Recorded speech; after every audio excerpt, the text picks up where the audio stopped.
حضرت علی رضی اللہ تعالیٰ عنہ نے فرمایا، جب دعا کرتے وقت تمہاری آنکھوں سے آنسو آنے لگے تو سمجھ جانا تمہاری دعا بارگاہ الہی میں قبول ہو چکی ہے۔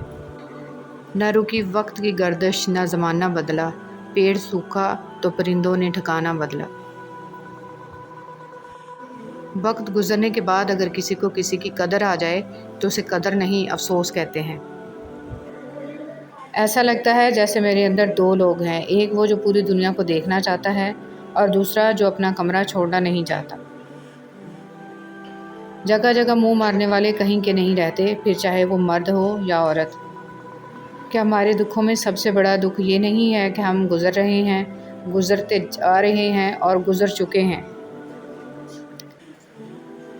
بے قدرے لوگوں سے جذبات جوڑ کر سوائے بربادی کے کچھ نہیں ملتا۔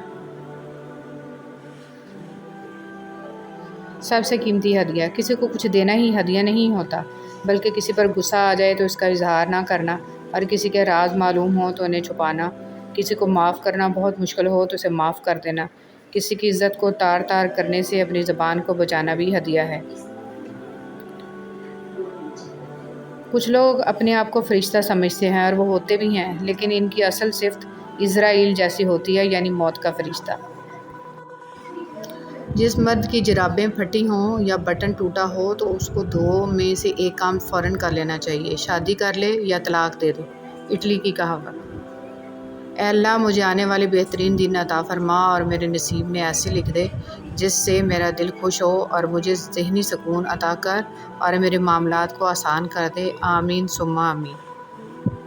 بد نصیب شوہر کی 3 نشانیاں: بیوی کے ہوتے ہوئے غیر عورتوں سے مراسم رکھنے والا، چھوٹی چھوٹی باتوں پر بیوی پر تشدد اور گالم گلوچ کرنے والا، وفادار اور خدمت گزار بیوی کی قدر نہ کرنے والا۔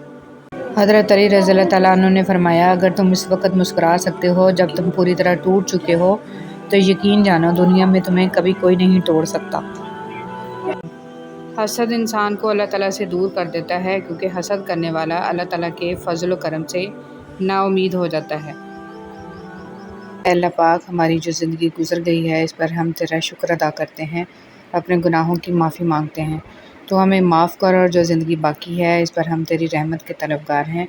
اے اللہ پاک، تو ہم پر اپنی رحمت کے دروازے کھول دے۔ آمین۔ نیکیاں کرتے جاؤ اور دریا میں ڈالتے جاؤ، جب کبھی زندگی میں طوفان آیا تو یہی نیکیاں کشتی بن جائیں گی۔ اشفاق احمد۔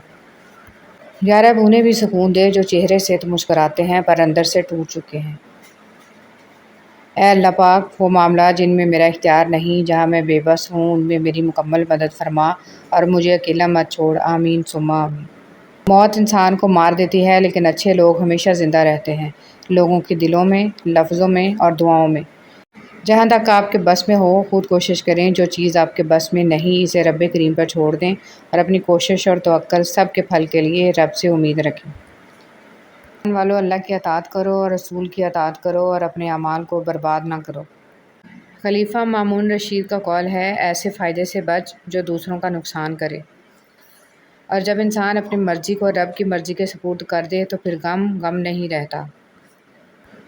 رسول صلی اللہ علیہ وسلم نے فرمایا، جس شخص میں 3 باتیں پائی جائیں گی وہ ان کے ذریعے سے ایمان کی حلاوت پا لے گا، جسے اللہ اور اس کے رسول باقی ہر کسی سے بڑھ کر محبوب ہوں۔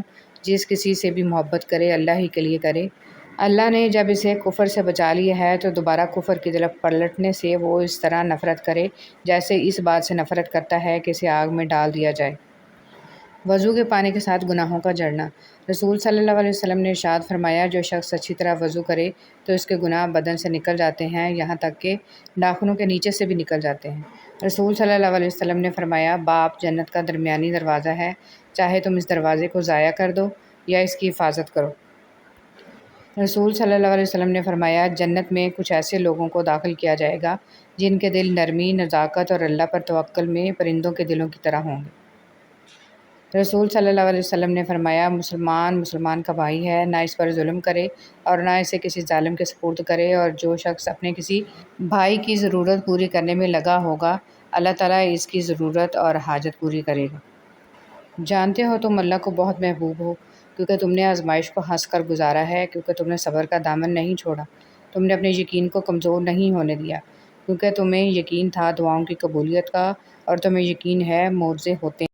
رسول صلی اللہ علیہ وسلم نے فرمایا اذان اور اقامت کے درمیان دعائیں رد نہیں ہوتی، لہٰذا دعا مانگا کرو۔ رسول صلی اللہ علیہ وسلم نے ارشاد فرمایا قرآن پڑھا کرو کیونکہ قیامت کے دن یہ اپنے پڑھنے والوں کے حق میں سفارشی بن کر آئے گا۔ جب کبھی اچانک دل اداس ہو جائے تو وہ روح کے مرمت کرنے کا لمحہ ہوتا ہے، اور سنا ہے کہ توبہ کرنے سے روح کی مرمت ہو جاتی ہے۔ فکر نہ کریں لوگ بھول جائیں مگر اللہ نہیں بھولتا، نہ آپ کی نیکی نہ لوگوں کی زیادتی۔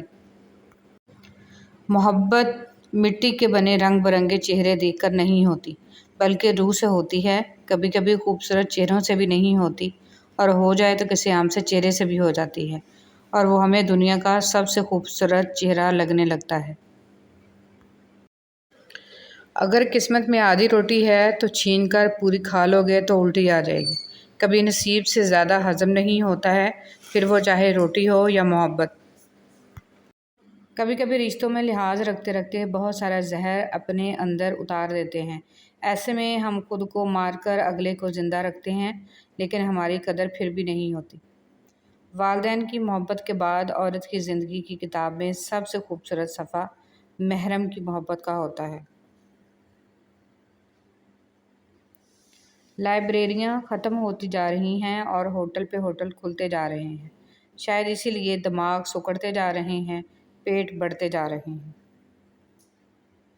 ناراضگی گلے شکوے وہاں اچھے لگتے ہیں جہاں اپنائیت ہو، اور جہاں مان رکھنا نہ آتا ہو وہاں خاموشی سے مسکرا دینا ہی اچھا ہے۔